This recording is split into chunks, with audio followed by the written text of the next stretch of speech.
Hello and welcome to the Independent Muslim Show. My name is Kamal Fansa and I'm a Muslim.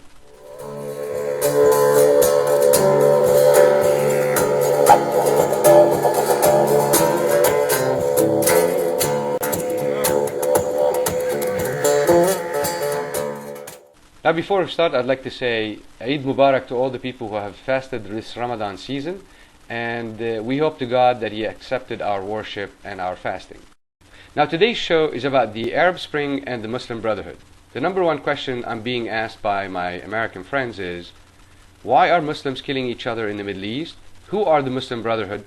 And why Michelle Bachmann thinks that the US government has been infiltrated by the Muslim Brotherhood. Now in order to understand who are the Muslim Brotherhood, we need to go back prior to World War I. Prior to World War I, the Middle East was ruled by what is known to the Muslim world as the Islamic Republic of Muhammad, which is a continuation of the government that Prophet Muhammad ﷺ established about 1400 years ago. And at the start of World War I, the capital of the Islamic Republic of Muhammad was in Turkey.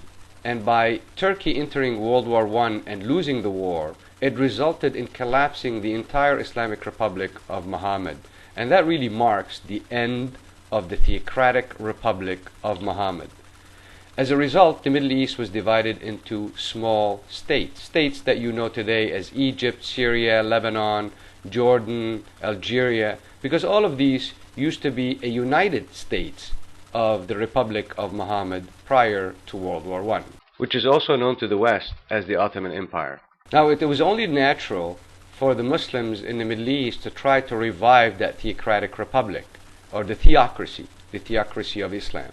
So a group of young Egyptians, headed by Hassan al-Banna, established what is called the Muslim Brotherhood. And their agenda was to re-establish the theocracy of Muhammad. Now, although they started as a peaceful organization at the beginning, they eventually armed themselves and they believed in the armed struggle, as in fighting. Now, because most Muslims don't believe that fighting is the way to establish the theocracy of Muhammad, because Muhammad did not fight to establish the theocracy. Actually, he started a grassroots movement and a peaceful movement to start the theocracy.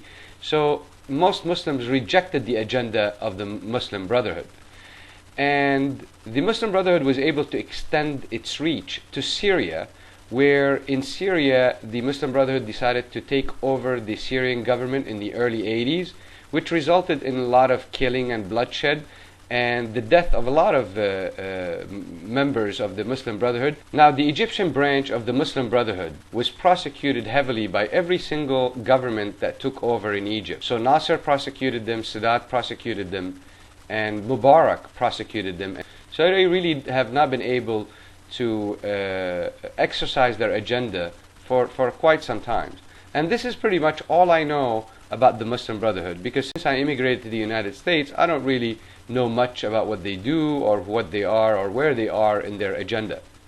Now, I found this video on the internet that speaks about the Muslim Brotherhood. Now, this guy believes that the Muslim Brotherhood are a threat to societies, to the world, to the West, and his name is Lorenzo Vedino. Okay, so this is what he has to say. And there it's fair to say that in the United States we have organizations that have these ties to the Muslim Brotherhood, and we can call them in a way American or Western Brotherhood organizations.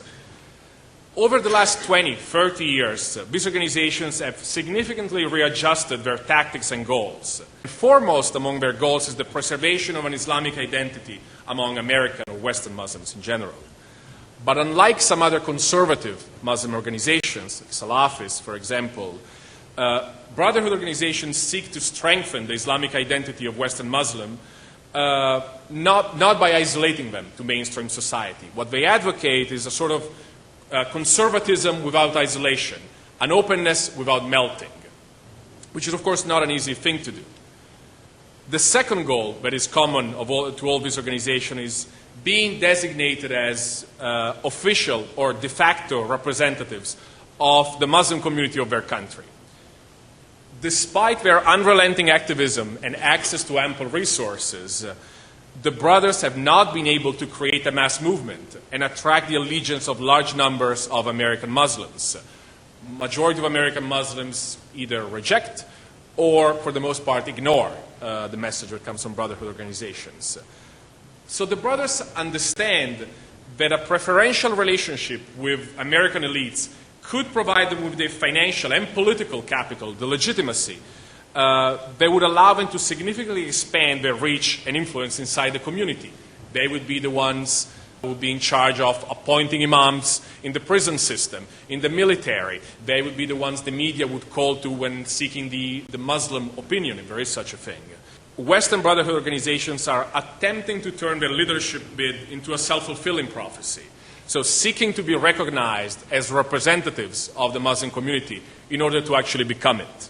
Now, to be clear, I am not in any way accusing CARE of having ties to the Muslim Brotherhood or having any connection. I have no proof of such a thing. So in order to understand what's going on, I need to now explain to you the Arab Spring. Now, the Arab Spring started in 2010 in December, and the best way to actually learn about the Arab Spring is to go to theguardian.co.uk.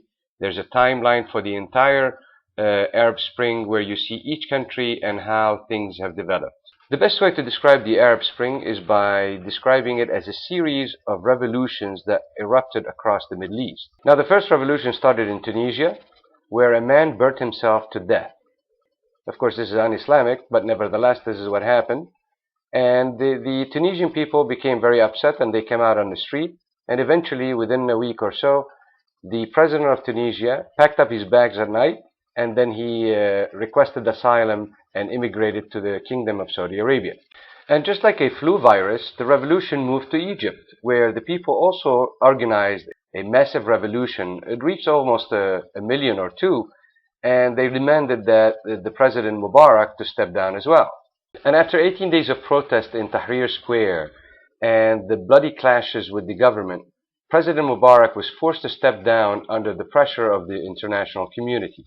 And due to the success of the Tunisian revolution and the Egyptian revolution, the Libyan people decided to have a revolution of their own, and they decided to remove Muammar Gaddafi from the presidency of Libya. This is where it becomes very interesting, because a man by the name of Joseph Qaradawi, who is the head of the Muslim scholars in Egypt, said this: من فقه الموازنات ومن فقه المآلات ومن فقه الأولويات أن نضحي برجل من أجل نجاة شعب، لا نعرض الشعب كله للخطر من أجل هذا الرجل. من استطاع أن يتقرب إلى الله بقتله فليفعل ودمه في رقبته. So what this man said, Joseph Qaradawi, it is okay to kill Gaddafi. As a matter of fact, when the Libyan people got hold of Gaddafi, they roughed him up, beat him up until he was bleeding, and then they semi-sodomized him and eventually killed him as he was pleading for mercy and them screaming Allahu Akbar. So my first question for you today is, do you think religious people have the right to say who lives and who dies?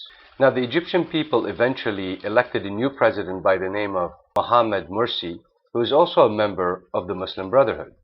After the revolution ended in Libya, the revolution started in Syria, and for the last 17 or 18 months, there has been a bloody war, and actually a full-blown civil war in Syria because of the revolution of the Arab Spring.